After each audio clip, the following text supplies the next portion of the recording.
Salam uşaqlar. Bugünkü dərsimiz isə Səfəv və Osmanlı müharibəsinin başlamasıdır. Və baxaq dərsə nədən söhbət gedir əsasən burada. Deməli, ilk olaraq biz baxacağıq Səfəv və Osmanlı müharibəsinin başlaması səbəbləri. Sultan II. Bəyazıd Şah İsmayılın hakimiyyətini tanıyaraq onunla dostluq münasibəti qurmuşdu. Lakin Sultan Səlimin dövründə, yəni 1512-dən başlayaraq bu münasibətlər pozuldu və fasilələrlə 200 ilə qədər davam edən Səfəv və Osmanlı müharibəsi başladı. Səfəv və Osmanlı müharibəsi 1514-də başlayacaq və əsas səbəbləri bunlar idi. Osmanlının sərhədləri Şərqi Anadoluya doğru genişləndirmək istəyi, Osmanlının Azərbaycandan keçən ticari yolları nəzarət etmək arzusu, Səfəvlərin Azərbaycanda və Şərqi Anadoluda mövqelərini gücləndirməsi, bu isə müharibəyə daha da şiddətləndirəcəkdi. Müharibədə isə hər iki tərəfin Azərbaycanın zəngin ehtiyatını nəzərə etmək istəyi əsas rol oynayırdı. Müharibə ərəfəsində Sultan I. Səlimin tədbirləri var idi. Macaristan Venesiya ilə sülh bağlamış, Şeybanilərdən isə kömək vədi almışdı. Müharibəyə dini rəng, yəni dini don geyindirərək qızılbaşlara qarşı cihad etməyə sövq etmişdi hər kəsi. Daha sonra müharibə ərəfəsində Şah İsmayılın tədbirinə baxaq. Ağqoyunlu Həsən Padşahın Avropa ilə diplomatik əlaqələri quraraq ordu silah almaq və ticari əlaqələri genişdirməyə çalışdığı siyasəti o da tətbiq etməyə başladı. Bu məqsədlə Roma Papası və Venesiya ilə məktublaşmaları oldu və 1510-cu ildə Portuqaliya əlaqə yaradaraq Hind okeanı və Hörmüzə vasitəsilə qərbdən ordu silah və artilleriya mütəxəssisləri gətirməyə çalışdı. Hətta onların burada möhkəmlənməsinə də icazə vermişdi. Hörmüzün tutulması isə Səfəv və Hind okeanı çıxışı itirmişdi. Lakin Portuqaliya vəd etdiyi dolu silah göndərmədi. Avropa ölkələri Səfəv və Osmanlı münasibətlərinin daim müharibə vəziyyətində saxlaması prosesi üçün maraqlı idilər. Roma Papası Şah İsmayılın hərbi uğurlarını Allahın xristian dünyası üçün yaratdığı fürsət kimi qiymətləndirmişdi hətta. Müharibənin başlaması və gedişinə baxaq. 1514-cü avqustunda Sultan I. Səlim Azərbaycana yürüş etdi və 23 avqust 1514-cü ildə Maku yaxınlığında Çaldıran düzündə baş verən döyüşdə qızılbaşların hücumu və İsmayılın şəxsi cəsarətinə baxmayaraq say üstünlüyü və ordu silah sayəsində Osmanlı ordusu qələbə qazandı və 1. Səlim Təbrizə ələ keçsə də Səfəvin yeni hücum təhlükəsi ordu daxilindəki narazılıqlara səbəb oldu və buna görə də geri çəkilməli oldu. Və geri qayıdarkən Osmanlılar Mosula qədər Şərqi Anadolu torpaqlarını işğal etdi. Osmanlı qoşunları Cənubi-Qərbi Qafqazın geniş ərazilərini nəzarət edirdi və Osmanlı dövləti yaxın və orta şəkli mövqeyini daha da gücləndirdi. Çaldıran döyüşündə sonra Səfəv və Osmanlı münasibətlərinə baxaq. Döyüşün nəticələrinə əsasən baxaq. Çaldıran döyüşündən sonra Səfəv dövlətini qisas almaq üçün etdiyi yürüşlər uğursuz oldu. Sultan I. Səlim Azərbaycandan geri qayıdarkən minlərlə Təbriz sənətkarı özü ilə aparmışdı. Bu isə keçmişdə Monqolların və Əmir Teymurun Təbrizdəki sənətkarları götürdüyü, yəni özləri ilə apardığı bir proseslə oxşarlıq təşkil edir. Döyüşdə ən yaxın silahdaşlarını itirən Şah İsmayıl bir daha Osmanlı açıq döyüşəyə girmədi. 1. Səlimin ölümü və onun yerinə keçən Sultan Süleymanın ilklərdə əsasən qərb ölkələri müharibəyə diqqət etməsi təsiri isə Səfəvlərin biraz belə deyək, rahat dövr keçməsinə səbəb oldu. Lakin 1524-cü ildə biz deyəcəyik ki, ölümü ilə Təhmasibin hakimiyyətə çıxması və onun 10 yaşında hakimiyyətə çıxması hakimiyyətin ilk illərində kiçik yaşı səbəbilə Qızılbaş əmrəsində onlar arasında rəqabət yaranmışdı və daxili çəkişmələr mərkəzi hakimiyyəti zəiflədir. Yəni İsmayılın dövlət hücumu güclü deyildi. Böyüklükdən sonra isə 1. Təhmasib dövlət idarəsini tam ələ alaraq ehtiyatlı və uzuqgörən hökmdar kimi çıxış etdi. Daxili qarşıdurmalara və xəyanətlərə son qoyaraq mərkəzi hakimiyyəti gücləndirməyə çalışdı və qismən olsa bunu bacardı.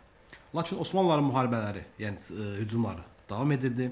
Sultan Süleyman Qanuninin Azərbaycana birinci yürüşünə baxacaq 1534-cü ildə.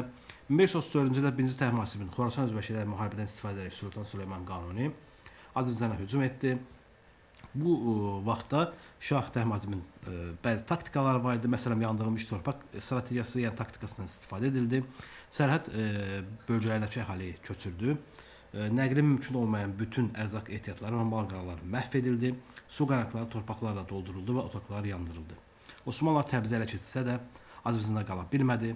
Bunun da səbəbləri var idi: qışın yaxınlaşması, ərzaq çatışmazlığı və yerli əhalinin şiddətli müqaviməti buna səbəb idi. Lakin Osmanlı ordusu çəkilərkən Bağdadı və Ərəb Iraqını işğal etdi. Daha sonra Sultan Süleyman Qanuni 1535-ci ildə yenidən hücuma keçdi. Yenə Təhmasib əvvəlcədən hərbi strateji tədbirlər görməyə başladı. Əhalini Təbrizdən köçürtdü, taxıl anbarları yandırdı, suvarma kanalları və kərsilər dağıdıldı. Sultan Təbriz Tusada Sultaniyədə Osmanlıya qarşı irəliləyişin qarşısı alındı. Osmanlı qoşunları Azərbaycanı tərk etməyə məcbur oldu. Aclıq və səfalət, ərzaq çatışmazlığı və orada tam xəstəliyin yayılması Osmanlıların yenidən çəkilməsinə səbəb oldu. Bu isə 944-cü ildə Slaviyanların yürüşü ilə oxşarlıq təşkil edir. Daha sonra Sultan Süleyman Qanuninin biz baxacağıq 3-cü yürüşü, yəni 1548-ci ildə baş verən yürüşünə baxacağıq. 1547-ci ildə Səfəvilərə qarşı Şirvanda üsyan qaldıran və Osmanlıya sığınan Əlqas Mirzənin təhriki ilə baş verdi. Şah 1-ci Təhmasib bir yerə yandırılmış torpaq taktikasından istifadə edərək əhalini köçürtdü, ərzaq ehtiyatlarını məhv etdi. Bu yürüş də uğursuz oldu. Əlqas Mirzə əsir alınıb edam olundu. Sultan Süleyman Təbrizə 4 gün işğal etdikdən sonra buranı tərk etdi. Səfəvi qoşunları Şəhzadə İsmail Mirzənin başçılığı ilə Osmanlıları təqib edərək hətta Qars qalasını geri aldı, Ərzuma qədər irəlilədi. Və Şah Təhmasibin cavab hücumu var. 1552-ci ildə Şah Təhmasib Şərqi Anadoluya yürüş edərək Muşa qədər olan bütün əraziləri dağıtdı və məqsədi bu idi ki, Şərqi Anadolunun Osmanlı ordusu ilə əlverişsiz hala gətirilməsi Osmanlı ordusu üçün və sulh təklifini rədd edən Sultan Süleyman Qanuniyi yenidən hücumdan çəkindirmək idi. Və 4-cü yürüşünə baxacaq. Sultan Süleyman Qanuni 1554-cü ildə yenidən hücuma keçir. Şah 1-ci Təhmasib yenə yandırılmış torpaq taktikasından istifadə edərək İrəvan, Naxçıvan, Qarabağdan əhalini köçürtdü.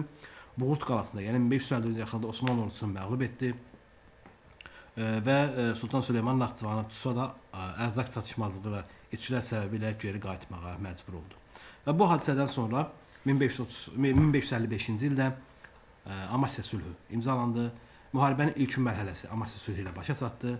Səfəvilər bütün Azərbaycan və Şərqi Gürcüstanı saxlaya bildi. Osmanlı isə Qərbi Gürcüstan, Ərəb İraqı daxil olmaqla bəzi əraziləri ələ keçirdi və Təbrizin Osmanlı qoşu tərəfindən dəfələrlə ələ keçirilməsi nəticəsində 1-ci Təhmasib Amasya sülhündən dərhal sonra 1555-ci ildə Təbrizdən Qəzvinə köçürtdü paytaxtı.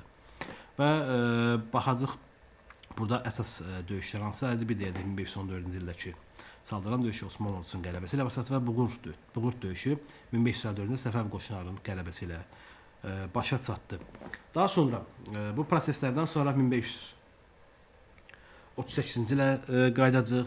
Şirvanşah hökmdarı Şahurğun dövründə daxili çəkişmələrdən istifadə edən 1-ci Təhmasib 1538-ci ildə qardaşı Əlqas Mirzənin başçılığı daha sonra özü isə Şirvana yürüş etdi. Buğurt qalası tabe oldu. Şirvanşah xəzanəsi ələ keçirildi. Şahruq Təbrizə aparıb edam edildi.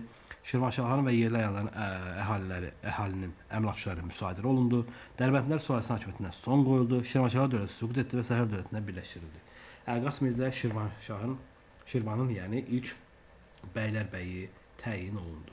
İndi Əlqas Mirzə üsyanına bax, 1547-ci ildə Əlqas Mirzə mərkəzi hakimiyyətə qarşı üsyan qaldıraraq, yəni qardaşına qarşı üsyan qaldıraraq özünü Şirvanın müstəqil şahı elan etdi və 1-ci Təhmasibin göndərdiyi qoşunlar üsyanı yatırdı. Əlqas Mirzə İstanbula qaçdı və bayaq dediyimiz kimi 3-cü yürüşdə onun tərki ilə baş vermişdi. Daha sonra Şəkinin Səfəv dövlətinə birləşdirilməsinə baxacaq. 1551-ci ildə Şah hökmünün müstəqilinə son qoyuldu və 1547-ci Əlqas Mirzə dəstək verən Şah hakimi Dərviş Məhəmməd öldürüldü. Toyğun bəy Qacar Şəkinin ilk qızılbaş hakimi oldu. 1-ci Təhmasibin uğurlu siyasəti nəticəsində bütün Azərbaycan torpaqları vahid dövlət tərkibində birləşdirildi. Vahid Azərbaycan dövlətinin yaradılması prosesi isə başa çatdırıldı.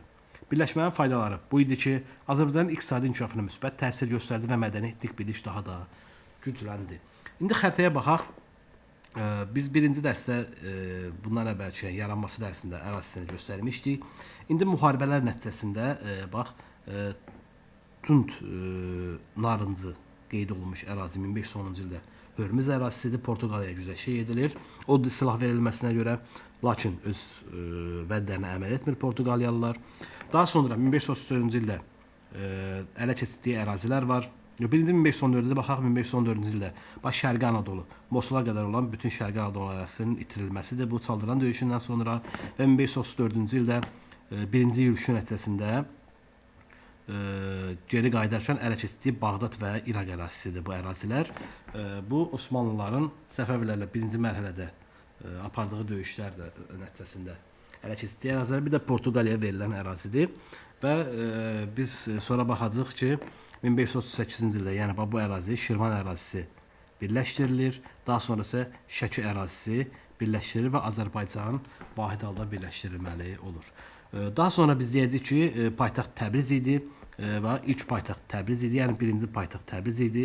Daha sonra paytaxt Qəzvin şəhərinə köçürüləcək 1555-ci ildə.